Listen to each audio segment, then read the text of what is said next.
All right, for the academic year 2022 through 2023, Qatar University will be providing fully funded scholarships to international students. Academically outstanding students who wish to enroll in university's undergraduate programs are eligible. And who's not talking about Qatar nowadays? Joining us to discuss further, Adeiye Adegbusi, who is an analyst with Financial Derivatives Company Limited. Before we get to Qatar, you watched the World Cup, right? Yes. Did you pick Argentina to win? From the beginning. From the beginning, yeah? My Our intern, Ayo, he's a huge fan of Argentina. Everybody's pick. I picked France. But anyway, let's start with the Ivory Coast and the rail line and also this infrastructure, the airport, the international airport. They plan to expand that. Are there ever any benefits from that when they expand these international airports? Oh, firstly, the airport is one of the biggest and most efficient in the whole of West Africa. And since the relaxation of COVID regulations, there has been an increase in air passenger traffic.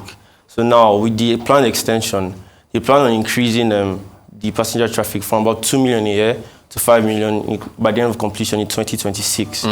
The project is supposed to cost about 330 billion francs. Well, that's a lot. It's a lot of money, yeah. Okay. But then, with the completion of the project, larger airports, there will be more passengers coming in, more airlines. So it's positive for investor sentiment. And then you see, like, when more people come into the country, it's also positive for their foreign exchange, because as more people come in, they exchange their foreign currency for the local franc. You can see there might be an appreciation in the Ivorian franc coming at the end of the year. Okay. What about the metro line? Something which we are waiting for here in Lagos. We won't talk about Lagos. What kind of benefits are you looking for that giant metro line? The metro line, 37 kilometers, running up from the northern to the southern Ivorian metropolis. That is very huge. That project is expected to cost around 1.46 billion euros from France, loans from France. That's a lot of money. But then, by the completion of the project, you'd expect to see that there will be decongestion in major cities of the country.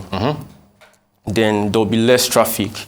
Overall, there will be an increase in standard of living in the whole country, and expected to create 2,000 jobs and carry around 540,000 passengers daily. So that's a lot, and you expect improvement in... Huge. Any, like, as you just said, the French, we saw Bruno Le Maire there talking, and he came himself, which is significant that he showed up there.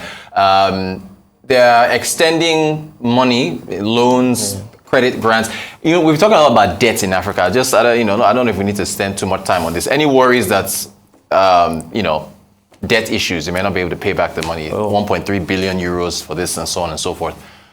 If you're looking at the African landscape now, you see debt crisis here, debt crisis there. You see Ghana, Kenya, even in Nigeria, our home country.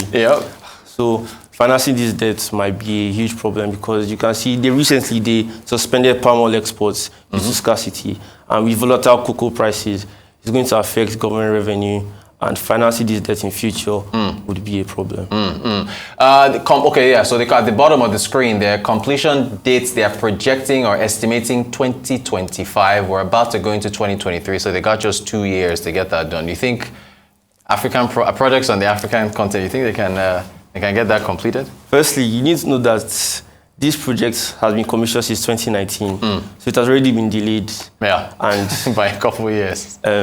I do not think it's to be completed by 2025 due to factors like inflation and the material they're going to use to make the railway. They are not available in Abidjan. You have to import it. Inflation, foreign exchange rates, all of them are going to add up. The normal stories we hear with all these projects. All right, so maybe 2026, maybe 2027. Around that time.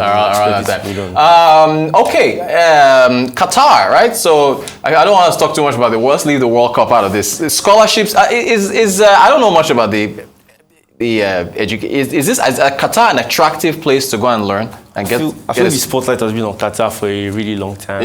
With World Cup controversies surrounding the World Cup, but people fail to realize that Qatar ranks first amongst Arab countries for quality of education. Well, how about that? And fourth in the world. And they also rank first for cleanliness and hygiene of their schools. And this scholarship program offers free tuition, free textbooks, free round trips annually, once a year, to your home country, to Qatar.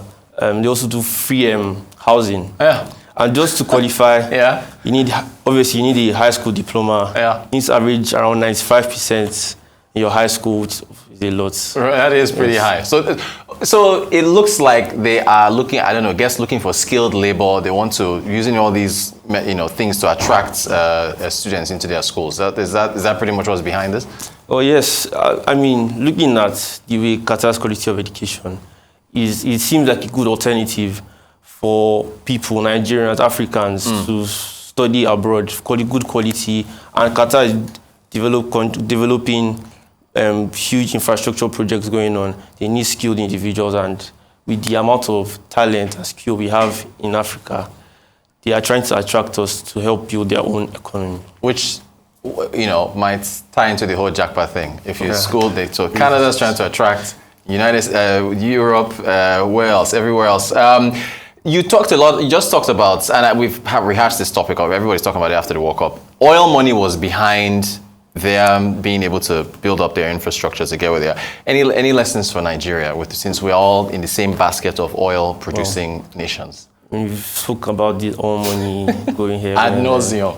Of course, there's mismanagement of funds all around Nigeria. You have vandalism, theft. Nigeria has been producing below its quota throughout the year. Yeah. And then it has affected our revenue.